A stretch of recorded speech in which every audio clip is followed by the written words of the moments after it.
Hello friends, जय श्री कृष्णा। मैं doctor Ashish Soni and you are most welcome on this channel. हमारे पास कई तरह के पेशेंट आते हैं जो कंप्लेन करते हैं कि एक बार में पेट साफ नहीं होता है, कम से कम 2 से 3 बार सुबह सुबह मोशन के लिए जाना पड़ता है, तब जाकर के पेट साफ होता है। तो मैं आज इसी गंभीर समस्या पे बात करने वाला हूँ। इस कंडीशन को मेडिकल में IBS कहते हैं, इरिटेबल बाउल सिंड्रोम कहते हैं। दोस्तों, IBS एक बहुत कॉमन प्रॉब्लम है, लेकिन दुर्भाग्य की बात यह है कि हमारे सामान्य जनता में इसके प्रति जागरूकता नहीं है, वो इसे जानते नहीं है, इस बीमारी को समझ नहीं पाते हैं और सामान्य कब्ज मान करके ओवर द काउंटर मेडिकल की शॉप पे और जाकर के कई तरह के चूर्ण जो है वो खाते रहते हैं या कई तरह की सिरप लेते रहते हैं पेट साफ करने की। उससे ये जो तकलीफ़ है वो कई बार बढ़ जाती है। तो समय रहते इसका इलाज लेना बहुत ज़रूरी है, नहीं तो इसके बहुत सारे कॉम्प्लिकेशंस भी देखने को मिलते हैं। मैं IBS के बारे में बता देता हूं आपको। IBS एक इरिटेबल बाउल सिंड्रोम होता है जो हमारी बड़ी आंत यानी कि कॉलन या लार्ज इंटेस्टाइन में एक सूजन की अवस्था होती है। ये एक क्रॉनिक अवस्था होती है जो धीरे धीरे स्टार्ट होती है।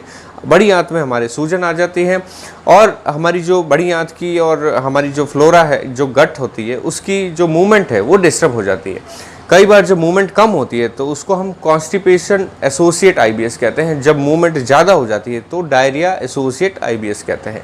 जब ये मिक्स तरह की रहती है तो इसे हम IBS मिक्स टाइप का कहते हैं।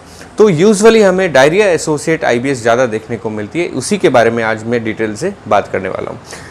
इसके कॉमन लक्षण की बात करें हम तो इसमें मॉर्निंग आवर्स में 3 से 4 बार या 2 से 3 बार मोशन होता है। हमारा इनकम्प्लीट इवैक्यूएशन की फीलिंग होती है। ऐसा लगता है कि 2-3 बार जाने के बाद भी पेट अभी तक क्लियर नहीं हुआ है। तो सबसे कार्डिनल सिम्टम्स यही रहता है, सबसे मुख्य लक्षण इसका ये रहता है। हमारे लोअर एब्डोमेन यानी कि नाभि के नीचे से डिस्कम्फर्ट और ब्लॉटिंग और पेन जैसा महसूस होता है, जो कि मोशन करने के बाद कभी कभी फ़र्क भी उसमें रिलीफ भी पड़ जाता है। खाने के बाद अक्सर हमें मोशन की फीलिंग आती है, तो ये भी एक IBS का मुख्य लक्षण होता है। हमारे शरीर में थकान रहती है, हम फ्रेश फील नहीं करते हैं। सुबह के आवर्स में हमारी एनर्जी लेवल जो है लो रहता है, फटीग रहती है।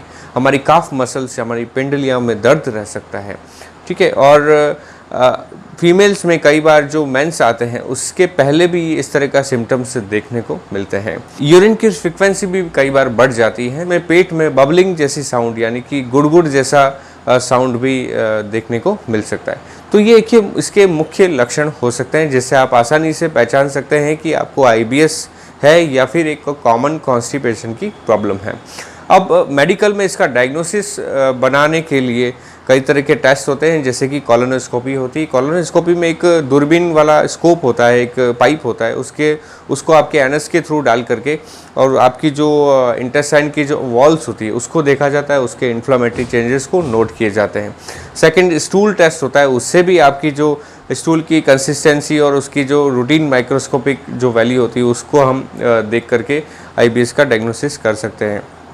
एक लैक्टोज इंटॉलरेंस टेस्ट होता है LTT, उससे भी इसका हम डायग्नोसिस बना सकते हैं। तो ये कॉमन टेस्ट होते हैं। अब इसके कॉम्प्लिकेशंस क्या हो सकते हैं? IBS अगर लंबे समय तक रहता है तो कई तरह की गंभीर बीमारियों को पैदा कर सकता है, जैसे कि पाइल्स फिशर वगैरह की तकलीफ़ है। प्रोलेप्स ऑफ द रेक्टम हो सकता है, जो कि बहुत गंभीर समस्या हो जाती है। लंबे समय तक IBS रहने से माल नरिश सिंड्रोम हो सकता है। हमारे शरीर में पोषक तत्वों की कमी हो जाती है, एनीमिया हो सकता है, हमारा जो वेट है वो कम हो सकता है, हमें थकान, एनर्जी लेवल लो रहता है, हमारी क्वालिटी ऑफ लाइफ काफ़ी डिस्टर्ब हो सकती है। तो और लंबे समय तक IBS रहने से वो IBD यानी कि अल्सरेटिव कोलाइटिस है, क्रॉन्स डिजीज़ है, इस तरह की गंभीर बीमारी ऑटोइम्यून डिजीज़ होती है, उसमें भी ये कई बार बदल सकता है। तो IBS का समय रहते ट्रीटमेंट करना, उसको समझना, उसको पहचानना बहुत ज़रूरी है, ना कि उसको कब्ज़ मान करके हम ऐसे ही कई तरह की ओवर द काउंटर दवाइयाँ लें। तो IBS का ट्रीटमेंट आप कैसे कर सकते हैं? क्या ऐसे फैक्टर्स हो सकते हैं जिससे आप इसे पहचान सकते हैं कि उनको कैसे ठीक करें? तो IBS एक तरह की साइकोसोमैटिक बीमारी है, यानी कि ये हमारे शरीर और हमारी ब्रेन हमारी जो नर्वस सिस्टम है दोनों से जुड़ा हुआ रहता है। हमें फिजिकल लेवल पे ठीक करने के साथ साथ मेंटल लेवल पे भी इसे ठीक करना जरूरी होता है। तो इस साइकोसोमैटिक बीमारी का इलाज करना बहुत ज़रूरी है। हमारी लाइफस्टाइल को चेंज करके हमारी लाइफस्टाइल में योगा और मेडिटेशन को बहुत ज़रूरी है कि हम इंक्लूड करें, ताकि हमारे जो स्ट्रेस लेवल है, एंजाइटी लेवल है, वो कंट्रोल रहे। दूसरा जो इसके ट्रिगर फैक्टर होते हैं, जैसे कि कई तरह की फूड्स हैं, जैसे चाय, coffee, alcohol, smoking, fast food, junk food, chocolates, है ना। तो ये तरह के जो फूड्स हैं ये ट्रिगर फूड होते हैं, ये उसको इस कंडीशन को बढ़ा देते हैं। कई तरह के ऑयली फूड्स होते हैं जो इस कंडीशन को बढ़ा सकते हैं। और सबसे इम्पॉर्टेंट जो मिल्क, जो दूध होता है, उसके अंदर जो प्रोटीन होता है, जो सब्सटेंस होते हैं, वो आईबीएस के सिम्टम्स को बढ़ा देते हैं। दूध और दूध से बनी हुई चीज़ें यानी कि डेयरी प्रोडक्ट्स जो होती हैं, यानी कि खोआ, यानी कि मिठाई है, वो आईबीएस को बढ़ा सकती है। तो दूध और दूध से बने जो प्रोडक्ट हैं उनको अवॉइड करना चाहिए, बिल्कुल नहीं लेना चाहिए अगर आपको आईबीएस की तकलीफ़ है तो। आईबीएस की तकलीफ़ में सबसे ज़्यादा आप छाछ का यूज़ करिए। बटर मिल्क का प्रयोग बहुत ज़्यादा मात्रा में करना चाहिए, क्योंकि छाछ जो हमारी डाइजेस्टिव सिस्टम है, डाइजेस्टिव अग्नि जो होती है हमारी, उसको सम करती है। उसको अगर वो मंद होती है, अग्नि मंद होती है, तो उसको तेज करती है और हमारे खाने को डाइजेस्ट करने में बहुत सहायता करती है। साथ ही इसमें कई तरह के प्रोबायोटिक्स होते हैं जो हमारे जो गट की फ्लोरा होती है उसको मजबूत करते हैं। तो छाछ का यूज़ करना बेहद ज़रूरी है अगर आपको आईबीएस की तकलीफ़ है तो। हम फ्रूट्स में अनार जो है आईबीएस के लिए बेस्ट माना जाता है। अनार और बिल्व का फ्रूट जो है, बिल्व का जूस आप ले सकते हैं, उसके लिए बहुत अच्छा माना जाता है। अनार को आप जूस भी ले सकते हैं, अनार को ऐसे काली मिर्च लगा करके अनार को खा भी सकते हैं। साथ में मूली का सूप आप जीरा और काली मिर्च डाल करके आप पी सकते हैं, उसमें भी आपको आईबीएस में काफ़ी राहत मिलती है। अनाज में आपको चावल और मक्का का प्रयोग ज़्यादा करना चाहिए। साथ में आपको जो नींद है वो पर्याप्त मात्रा में लेनी चाहिए। दिन में सोने की आदत बिल्कुल बंद कर दीजिए और रात में जागने की आदत भी बंद कर दीजिए। तो हमारी जो नींद है पर्याप्त मात्रा में कम से कम 6 से 8 घंटे की होनी ज़रूरी है। हम खाना खाते हैं, उन नियमों का पालन हमें सही ढंग से करना चाहिए। सही समय पे खाना खाना, पर्याप्त मात्रा में खाना खाना, ये भी बहुत ज़रूरी है। बासी खाना खाना एक आईबीएस का मुख्य कारण है। सुबह का शाम को खाना खाना या शाम का सुबह खाना खाना आईबीएस का मुख्य कारण है। खाने को वापस रिपीट गर्म नहीं करना, तो इससे कंडीशन बढ़ सकती है।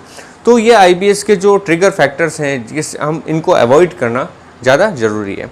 अब हम बात कर सकते हैं कि क्या दवाइयाँ हम आईबीएस में ले सकते हैं। जैसे सबसे इम्पॉर्टेंट मैं बात करूँ होम रेमेडी की, तो 1 चम्मच इसबगोल और 1 चम्मच दही आप रेगुलर अपने प्लान में इंक्लूड कर सकते हैं अगर आपको डी टाइप का आईबीएस है तो, यानी कि डायरिया एसोसिएट आईबीएस है तो।